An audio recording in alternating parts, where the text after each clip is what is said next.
Good evening, everyone, and welcome to the fourth and final session in this series of workshops being led by Kell Julliard, based on Dr. Jud Brewer's research into how we can effectively change behaviors, and then how we can effectively sustain those behavioral changes we've made, especially as Dr. Brewer describes it in his new book, The Hunger Habit. I'm John Roberts, Operations Manager for Mindfulness-Based Learning at Point 32 Health and its family of companies, including Harvard Pilgrim Healthcare and Tufts Health Plan. Now, we'd love to make this session as interactive as possible, and so please do locate the chat function when you have a moment. That chat function will be one of the primary ways that we'll be inviting you to engage with us and each other this evening. Now, I'm joining you tonight from beautiful Shutesbury, Massachusetts, and as a way of practicing using the chat, we'd love to ask folks to drop into the chat where they are joining us from this evening. In the meantime, and before I turn things over to Kell, the recordings of all the sessions in this series are and will continue to indefinitely be available for anyone to view or review or recommend to others. So please do share the existence of what, in my humble opinion, has been a wonderful series with anyone in your personal and professional networks. To make it easier for you to spread the word, I am going to be giving you a single link to use, which I will place into the chat in just a moment. This link, which is our Hunger Habit Hub, contains information about accessing the YouTube playlist, which will contain recordings of all of Kell's sessions, a recording of a workshop, which Dr. Jud Brewer himself did for us last month, as well as links to download the slide decks and other materials which Kell has been referring to throughout this series. And by the way, if you are watching this as a recording, the links I'm talking about now and any other links I'll be referring to will be contained in the notes just below this video.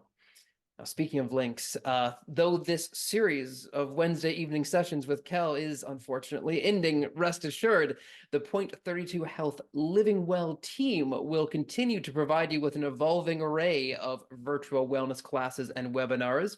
These include Zumba classes, yoga classes, and rotating series of webinars on topics such as reducing stress, developing better financial health, starting an exercise routine, and living more simply and sustainably. All of these are free resources available to anyone and can be found in a link I will drop into the chat as well in just a moment. And so, Kell Julliard has taught mindfulness skills to healthcare professionals and the public in a variety of settings, including for Point 32 Health and at renowned establishments such as the Garrison Institute, the Kripalu Center, and the Omega Institute. Kell is certified by the International Mindfulness Teachers Association and has a clinical background as a psychotherapist in the chemical dependency field. Kell recently served as Director of Clinical Research for the Family Health Centers at NYU Langone, during which time he published several peer-reviewed papers on the impacts of mindfulness trainings on healthcare professionals. Thank you for joining us once more and one last time, Kell.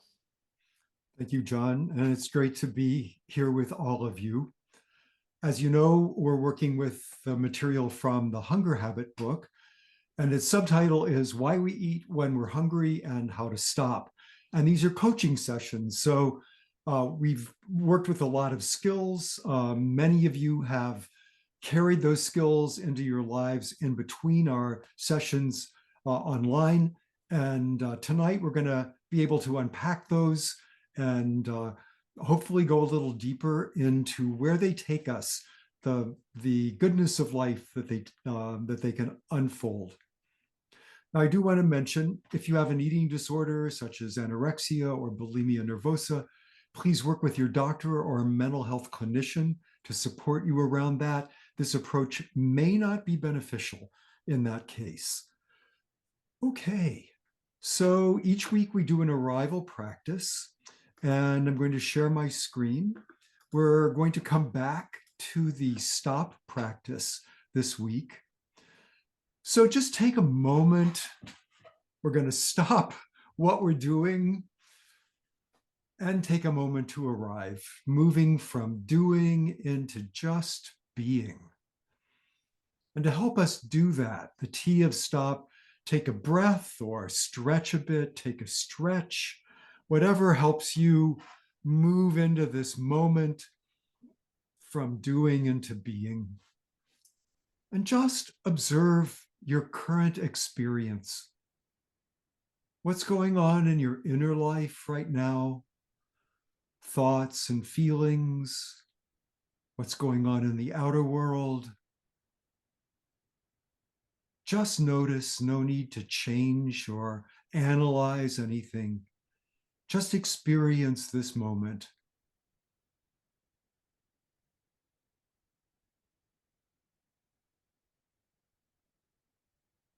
And perhaps one thing we can notice within what brought us here is our wish to be a bit happier, to live a bit more wise and skillful life. And that wish is an expression of our warmth of heart, our natural kindness. So just notice how that wish is spontaneously present, bringing with it a natural warmth that doesn't take effort to create. And then the P of stop is just proceed. Okay. We're going to do, as usual, a brief overview of the sessions that we've covered. And I'm going to invoke the tools and practices that we've done so that we sort of, since this is the last session, to kind of bring everything up into our awareness. So let me share my screen about where we've been. So we worked with habit loops and bringing curiosity to the habits that play out in our lives. We worked with the hunger test and getting back in touch with the wisdom of our bodies. We used the craving tool in session 3 to help actually let unhelpful habits fall away through the power of awareness and that orbital prefrontal cortex that maintains our reward hierarchy. So tonight, we're really going to be moving into how these tools and practices lead to a bigger, better offer. Something about building your enchantment data bank, living a life more full of wonder and gratitude and fulfillment, a life that you feel really serves you. We talked about getting curious about your habit loops, applying them to whatever habit you want to work with. But in this approach, we focused most specifically on our eating habits. The urge to snack is one of those, and getting curious about what triggers the urge to snack, what does that look like as we do snack, and then what the results are. We worked with the craving tool, which helps us go deeper into what is driving that habit loop. We used the hunger test to support the craving tool, figuring out, are we really hungry right now? Or is it emotion we're feeling? And then we use the practices of RAIN and body scan to help us get in touch with our emotional life in that moment, and to sort of expand our awareness a bit, to be a bit broader than just the craving that may be arising. And we took that into eating a meal, mapping our pleasure plateau, watching how wanting to eat and liking what we're eating shift as our stomach gets full and as we become satiated, and getting back in touch with our bodies around that process. And informing this, the heart of this, are awareness, kindness, and curiosity. So these are the things we've been working with over these weeks, and how they fit together, the kindness, the curiosity, the foundation of those leads us into the hunger test, mapping the pleasure plateau, with the RAIN and the body scan, helping us recalibrate and get back in touch with the actual messages from our bodies. And then all those informing the craving tool, parts 1 and 2, the really following cravings through the eating and the rewards that we get from them, but also imagining following them through and seeing if by getting in touch in our imaginations with the results of following the craving, what is this a craving that our inner wisdom says, yes, let's do that. Or after we've followed it through in our imagination, maybe it's like, no, I actually don't want to do that anymore. We talked about the Rescorla-Wagner model, about how we can change behavior by changing where it stands in the reward hierarchy, so that each thing we do has a positive or negative aspect about it. The more positive, the more called we are to it. And by bringing awareness and curiosity to the actual lived experience of our habits, we can shift those habits into where they stand in the reward hierarchy, and they can actually fall away. So we'll be checking in about your experience over these last 4 weeks. We'll have there's any option. If you want to bring up what healthy eating means to you, you can do that at any moment throughout this time in the chat. But mostly we're going to be focusing on a bigger, better offer. In other words, if we have habits and cravings that are not serving us, and we have a way of letting those fall away, what's going to replace those? How do we build a life that really serves us, that's really rewarding for us? So we'll be talking about how we care for ourselves, how we care for a life of emotion. And as usual, we'll be concluding with some action steps. Okay, so I'm going to stop sharing my screen, and I'm going to ask John to launch a poll. And the poll is, over these last 4 weeks, which of the hunger habit practices did you try at least once? Now, this question is intended really to bring curiosity and awareness to your process, not to say you should have or should not have tried them, but just to get curious about which ones you did try. So whenever you're ready, John, I'm not sure. Oh, Kell, I think so most people tried some mindful eating, right? And about half the folks tried either the hunger test or the RAIN/body scan.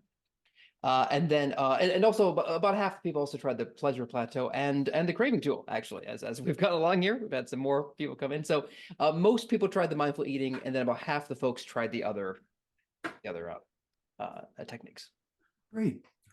Okay, so let's close that poll.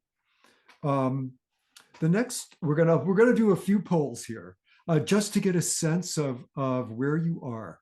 So, which practice of these did you find most helpful of the ones you tried? This is an interestingly even split here. Well, okay, so I will say there has not been a lot of love for the craving tool. Okay. But a fairly even split between the other four, with the hunger test edging us out a little bit. About a third of the folks preferred that one. So the hunger test had 33% of folks. The mindful eating and the pleasure plateau each had 25%. And then the RAIN/body scan had 17%. Okay. So let's get rid of that poll and launch the next one. And again, this is going to be about any practice that you, the practice that you liked the best. Did you find that practice that you liked the best of the list that we had? Did you experience any decrease in the power of the habit that you're working with? Whether it's yes, a resounding yes, or a somewhat of the habit beginning to lose its hold, or no decrease at all in the power of that habit. All right, Kel. So somewhat is the winner here, with about 58% of folks saying they experienced a somewhat decrease in the power of the habit. 25% said yes, and then 17% said no. Okay. So this is encouraging. And again, there's no right or wrong answer here. This is about curiosity. Dr. Brewer said the average amount of time that it takes for use of the craving tool specifically in terms of when you'll see the habit fall away is around 10 times. So if you've used it somewhere in the range of 5 or less, then just keep going. Get curious about it. And try the different tools, even the ones you don't relate to. Sometimes the magic of something takes a while to kick in. So just because you haven't experienced that habit weakening or falling away doesn't mean it won't if you keep on doing this. There's some research that suggests that multiple uses will really make a difference.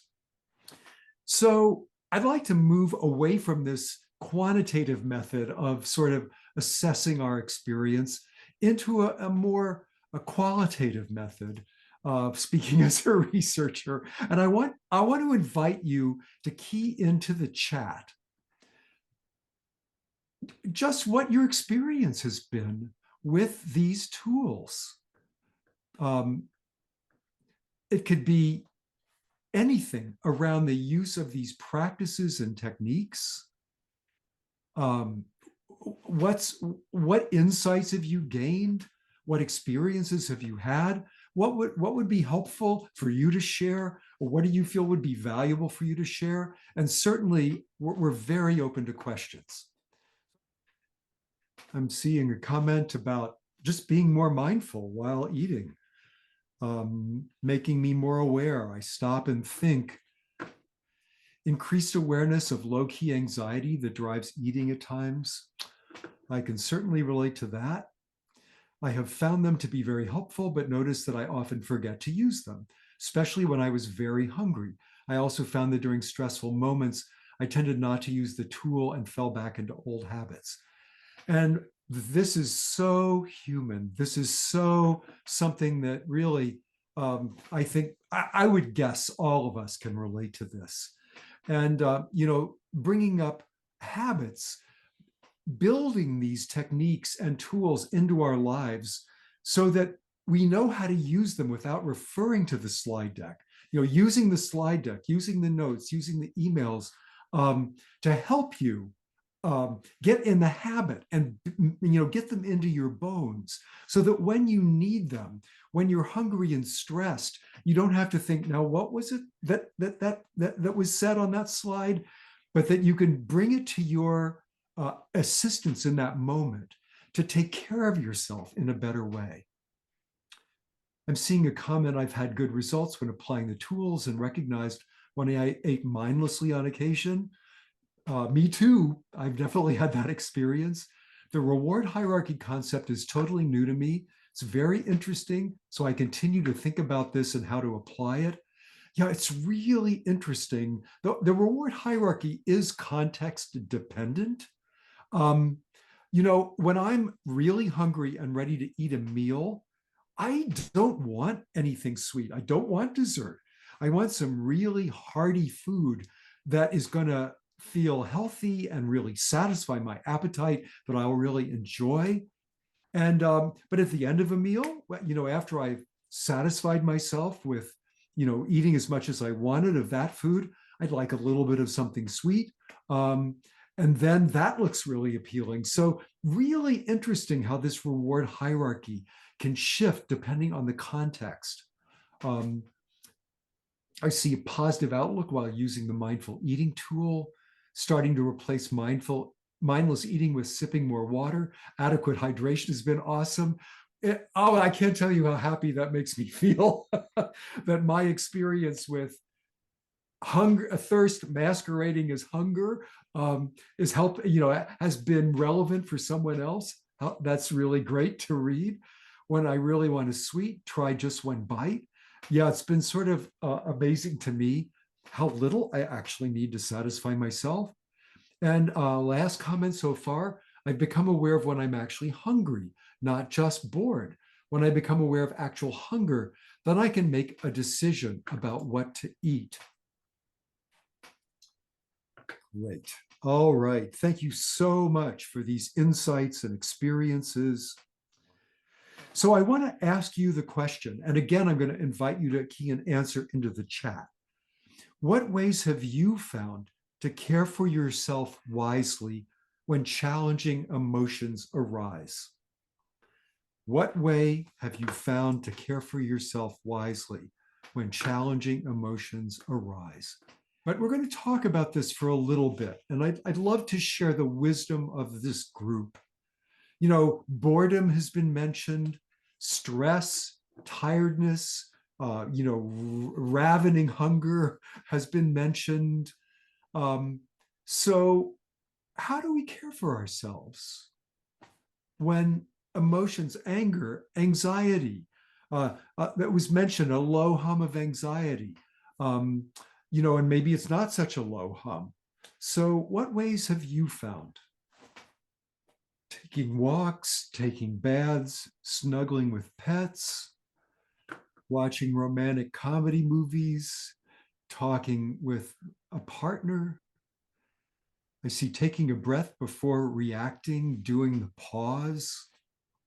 Yoga every morning helps, playing with the dog, walks. You know, when I started to meditate many years ago, I gave it 3 months to decide whether it was going to be a good habit for me or not. And after 6 weeks, I realized that my days went better when I meditated first thing in the morning. So reading that about yoga every morning resonates with me, doing something that really plays into your sense of caring for yourself and that just makes you feel good in the morning can be really helpful in my experience. Trying to be less judgmental about the challenging emotions. Right. Judgment about what we're feeling just amplifies that loop of habit around the emotion. Trying is the key word, right? Recognizing that our judgments are just thoughts.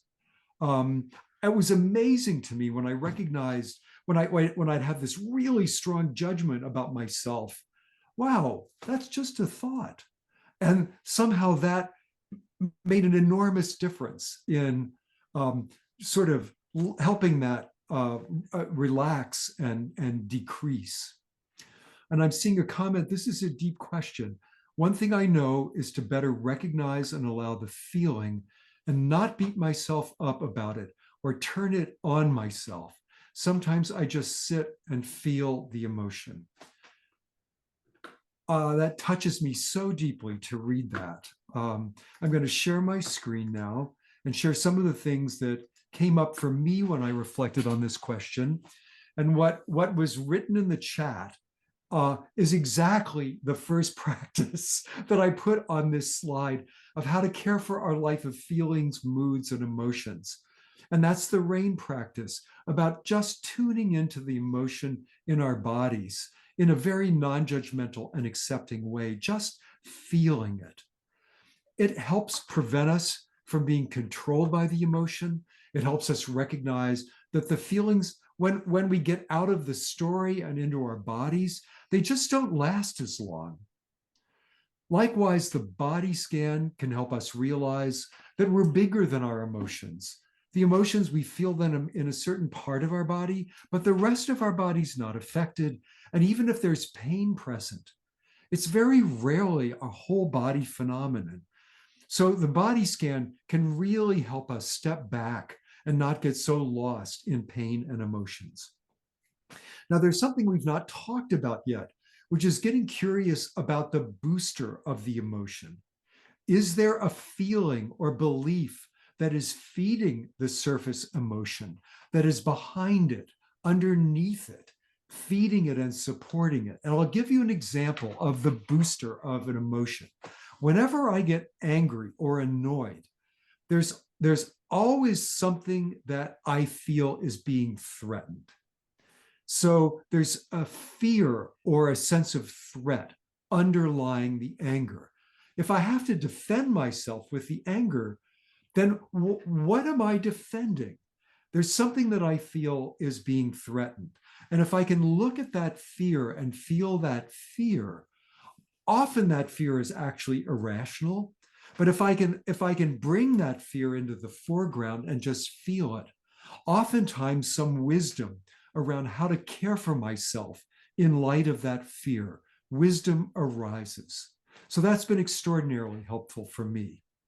We're going to talk about getting to know the committee in your head and the practice that Dan Harris, who has the 10% Happier podcast, the 10% Happier app, he's got this practice of welcome to the party. These voices that come up in our head, to just say welcome to the party, and not take them so seriously. And then, of course, Dr. Brewer has a book and an app on anxiety and how to unwind the anxiety that we feel. So if you deal with anxiety a lot, that resource may be a great thing for you, a way of caring for your life of feeling and emotions. So let's move on to talking about the committee in our heads.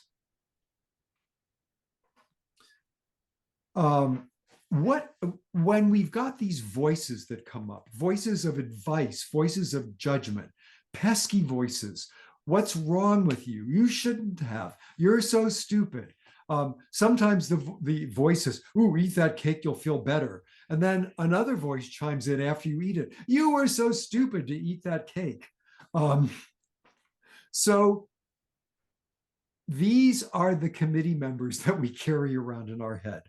And often these committee members are associated with different feelings: shame, self-doubt, disgust, contempt, a sense of inferiority, despair, not feeling worthy, feeling broken, useless, a failure.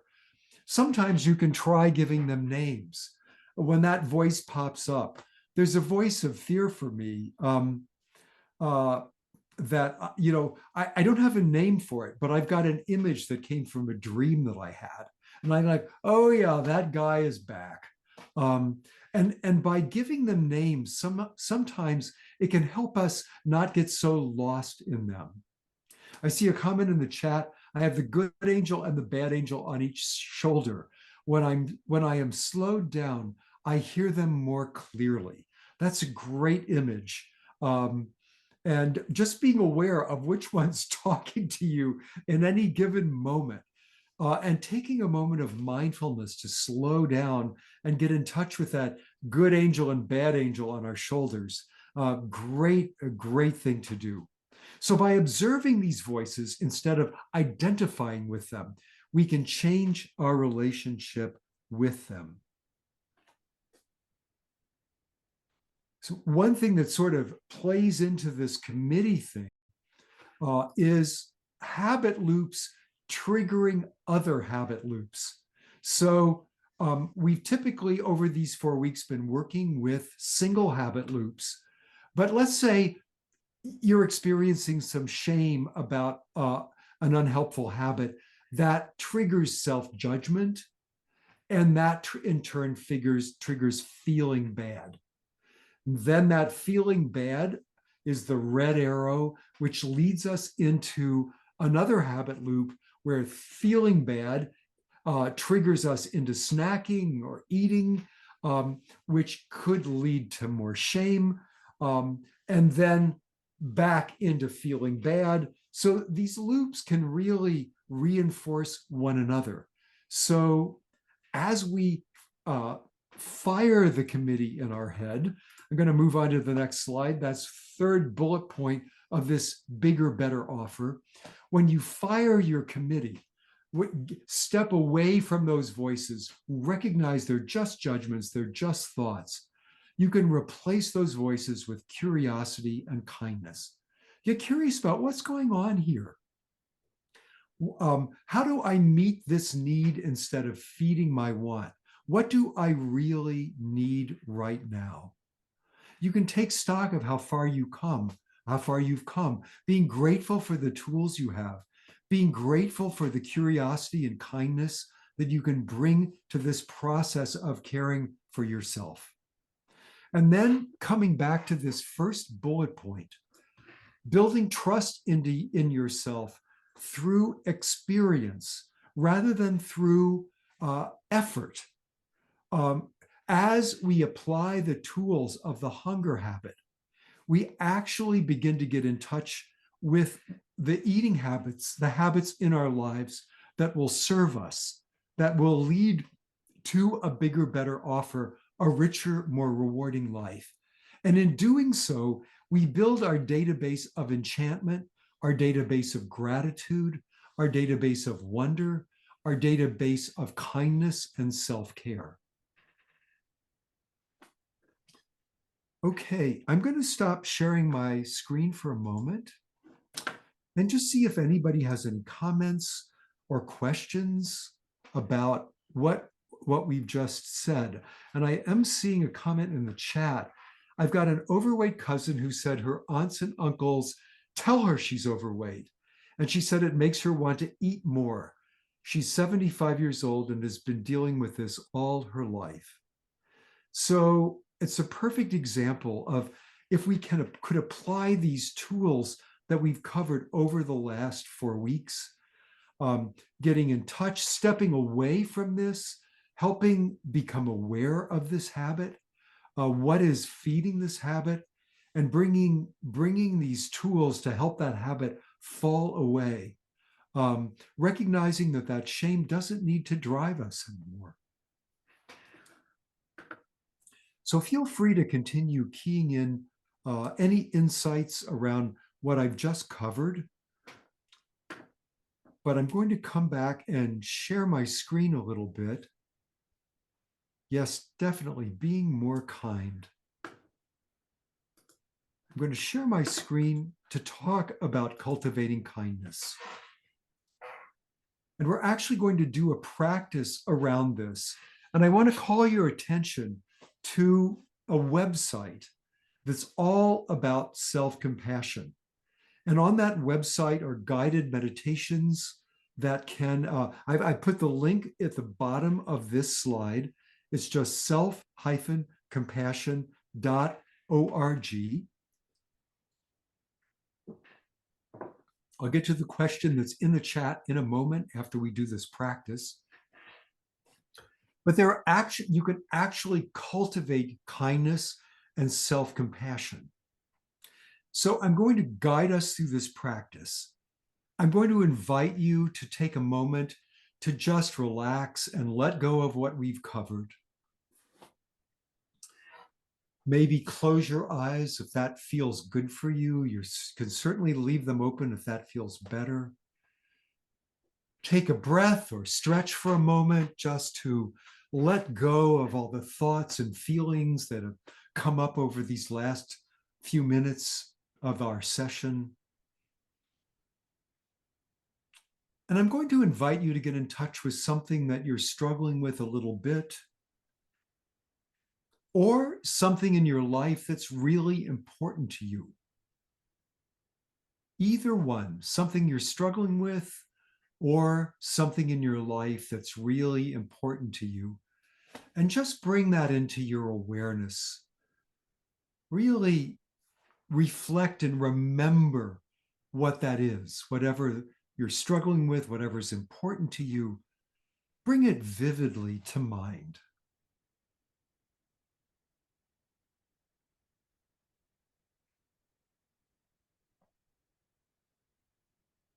And as you bring this vividly to mind, recognize your common humanity, that whatever this challenge is, whatever this important thing is, many people around the world are experiencing something similar.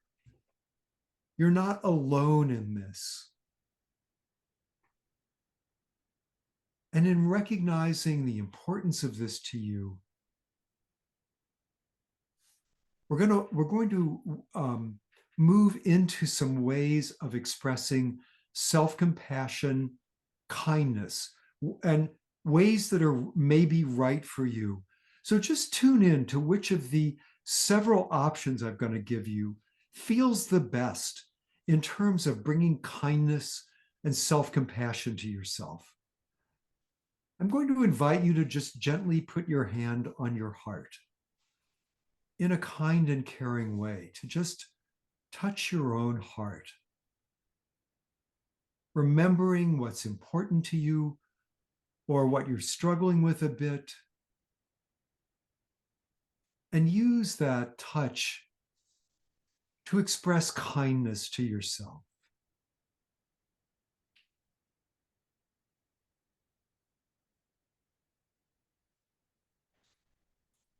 As you feel the kindness of this touch, imagine yourself surrounded by a warm glow of love,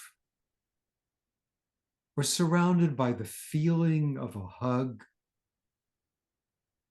Just let that warm glow or feeling of a hug envelop you, holding yourself with kindness as you reflect on what you're struggling with or what's important to you.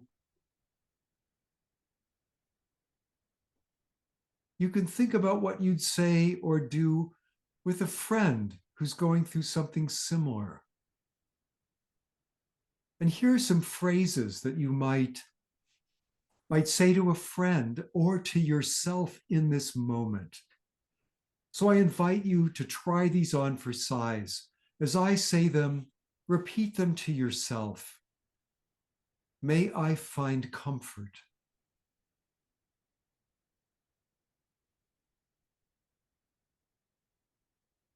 May I know calm and peace.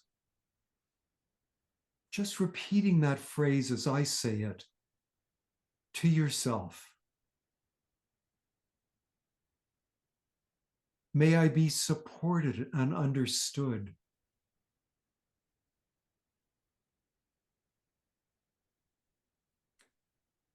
May I be safe, free from inner and outer harm.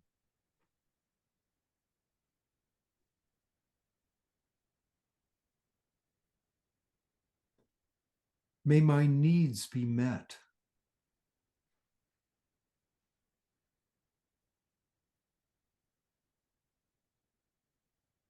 May I be successful.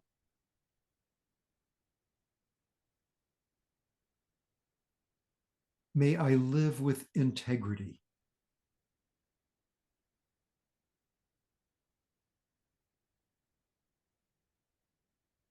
May I realize my dreams and aspirations.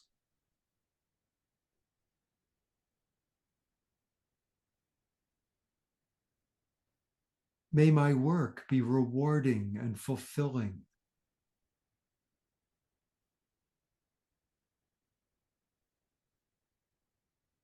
May my relationships be healthy.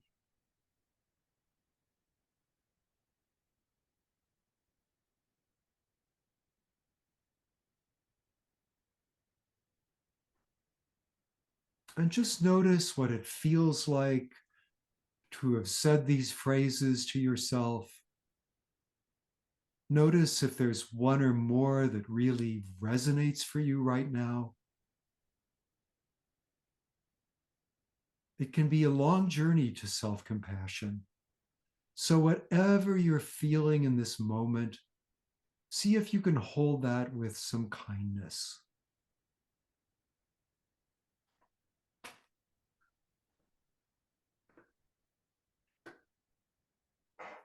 So if your eyes are closed, let them gently open. You might look around a little bit and just maybe stretch to come back to our shared space together here. Now that kindness and compassion practice that we just did is something that you can bring in to the flow of your life, as well as doing that formally as a practice, as a meditation practice. Maybe in the morning, maybe before you go to bed, maybe during a break at work. This is a practice I do frequently that I have found tremendously helpful in cultivating kindness and self-compassion. So I recommend that you build that into your life in whatever way feels right to you. So I want to address the question that appears in the chat, which is an excellent one. How does Dr. Brewer relate to scales and weight monitoring? So by and large, it's not a part of this hunger habit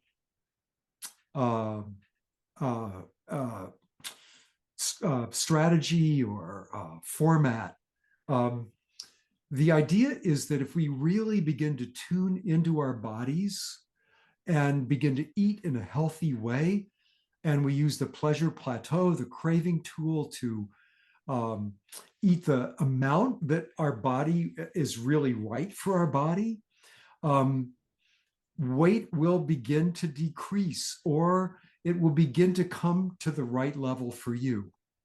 So both tracking calories, controlling that process, actually, these are more habit loops that may not serve us very well. So I would bring kindness and curiosity to, if scales and weight monitoring is something you do, you can bring kindness and curiosity to do that. Look at it as a habit loop. Is it a habit that is serving you? Is it a habit that has results that maybe don't feel so good? Bring curiosity to that and bring your inner wisdom to bear. The book, The Hunger Habit, has a lot to say about this. So you might reference that, get it out of the library, and check out what Dr. Brewer has to say about weight monitoring and scales and tracking calories and all of that. There's a lot of interesting neuroscience he brings to bear on that. Now, John has put in the chat Dr. Brewer's guided loving kindness practice. In addition to that one, you can go to that selfcompassion.org website. Great. So, John, are there questions that I've missed? Kell, you've got them all, but while I have you, I just wanted to express my own gratitude to you for bringing up the fact that these habit loops are not necessarily just these sort of discrete individual things, how they can interlock. And when I think about expressing self-compassion to myself, it's over the fact that it can feel very difficult to dismantle these habit loops because sometimes they are locked into each other. And just remembering, it took years for me to develop these habits. It may not be an overnight process to tear them all apart, even though there is this solid research from Jud saying that it really can happen quickly if you are bringing mindful awareness to it. But nevertheless, it can sometimes feel like there's a little bit of surgery involved in because when you start to get into one habit loop, you realize the extent to which it is part of an entire network that you have to just bring more attention to. Thank you, John. Beautifully said and very important point. And I do want to emphasize what John said. It can be a very long journey to experience and cultivate self-compassion, but it is a journey worth undertaking. There's powerful research, many, many studies that have supported each other that, number one, self-compassion is one of the foundations of our resilience in life and of a more positive life. So, and that it can be cultivated, whatever your age, whatever your culture, wherever you're living. Self-compassion is something that you can cultivate. So please use the tools that help you do that. The deeper I dig, the more it resonates as something that looks to be very positive and useful. So thanks for that comment. And Kell, if I may, there's something really interesting about the sort of the genesis of the hunger habit that Jud talks about, which is that when he was treating patients for anxiety, he discovered that the techniques he was using to help them unwind their anxiety habit loops were actually also just coincidentally helping them to lose weight as well, except not coincidentally, because he discovered that this is all these things have the same underlying functionality.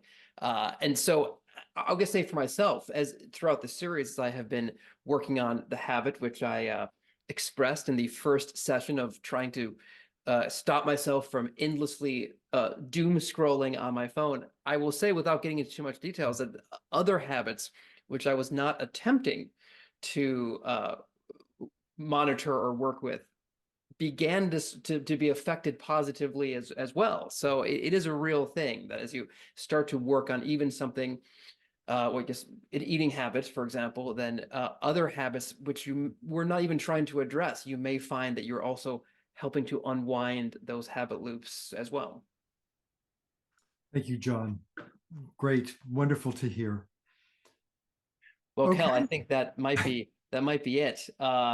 this has been wonderful, to say the least. And I just want to underscore one more time that the recordings of all these sessions will continue to be available indefinitely. And so if there's anything you'd like to review, the recordings will be there for you. And if you have found this to be helpful, we would highly encourage you to invite others to view those recordings as well. They will be available at these links that we have been distributing throughout this series, just going forward. So Kell, once again, thank you so much for your guidance, your wonderful guidance and wisdom. And thank you everyone for joining and for your wisdom as well. It has been quite a uplifting experience, to say the least. So we hope to see everyone soon at other things that we're offering. And until then, we hope you have a wonderful evening.